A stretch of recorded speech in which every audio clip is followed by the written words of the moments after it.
everybody, welcome to Meathead. Today we're doing the beautiful, elusive brisket.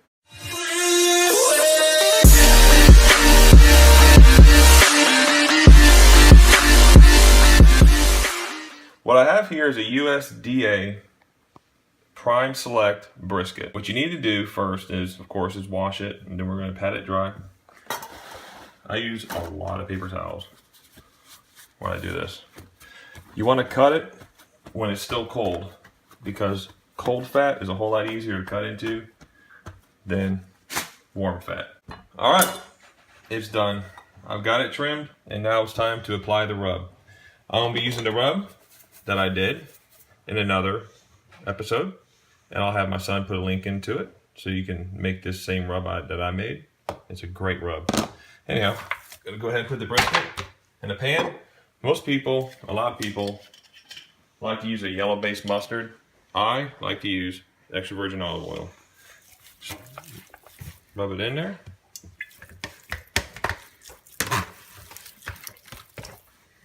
Should get the size as well.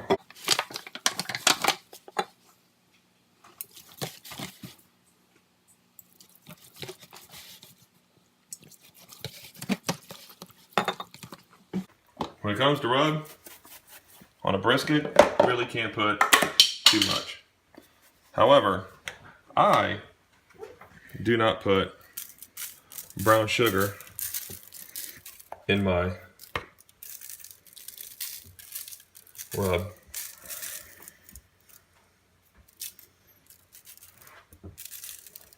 I like to use brown sugar towards the end.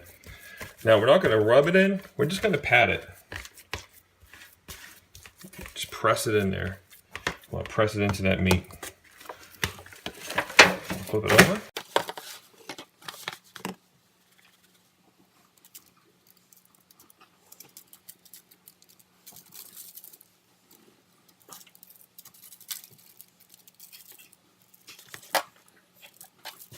Press it in.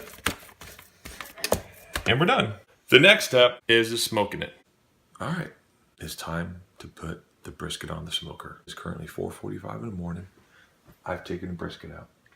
What we're gonna do is we're just gonna let it sit here on the counter, let it get the room temperature. It's probably gonna sit here for about a good hour. And while it's doing this, I'm gonna go get the coals on, get them nice and hot, and get some pecan wood on there. All right, here we are. We're outside in the firebox. Today we're using strictly pecan wood. Me personally, what I like to use is a electric fire starter. Just plug it in. Takes exactly 8 minutes to light it up. Leave it. Just let it sit there for 8 minutes. We'll come back in 8 minutes. It's going to be lit. And we're only using pecan wood. There's many different varieties of wood out there. You have hickory and mesquite. Those are fine woods to use. Oak is a very good wood to use. Me personally, when I do barbecue of any sort, I always use pecan wood. It's a nice middle of the road, beautiful smelling, and it puts a nice taste on your meat. All right, it's been 8 minutes. We'll take our electric fire starter up and just let it do its thing. Just let it sit there and start to smolder. And down here, I've already got my some pecan chunks soaking in wood. Then I got some dry one right there to add. Let's shut the lid. We're going to come back here in a little bit and check it out.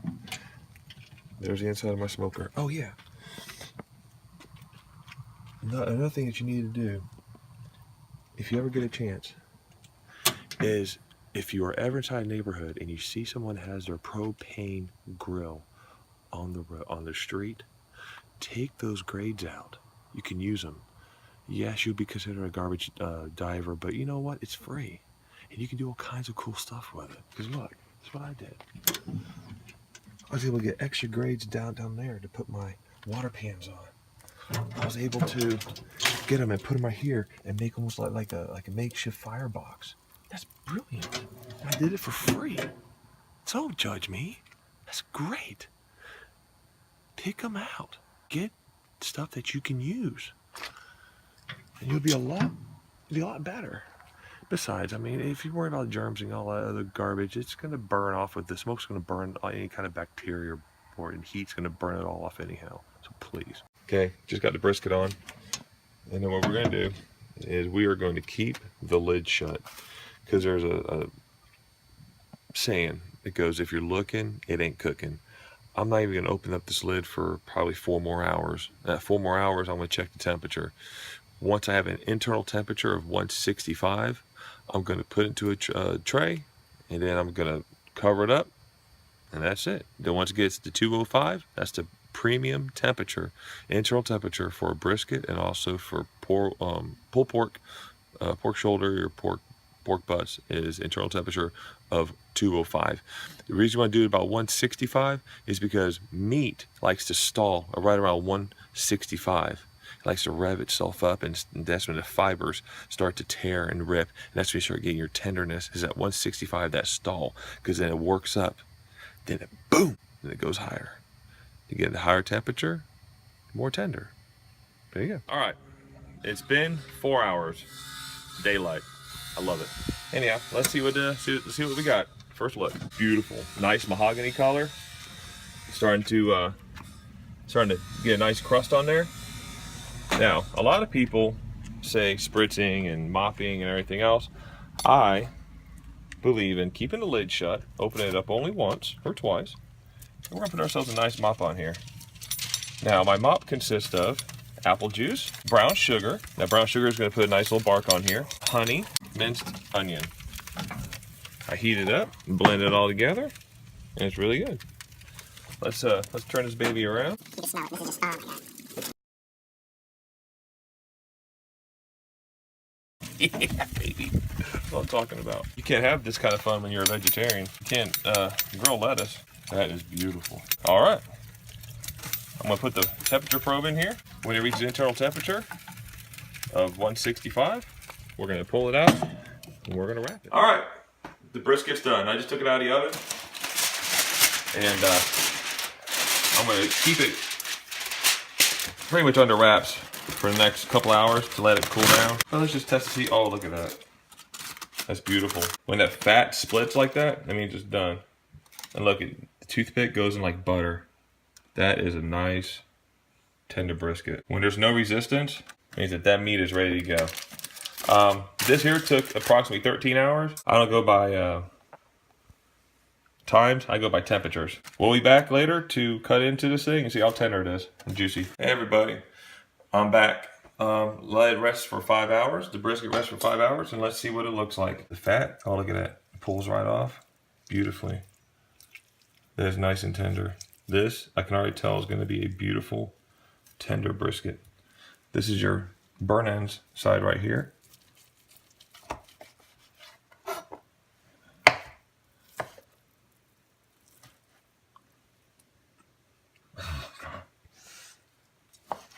You slice it over here.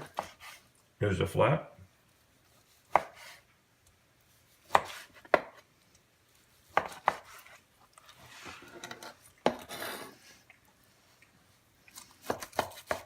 Let's get down to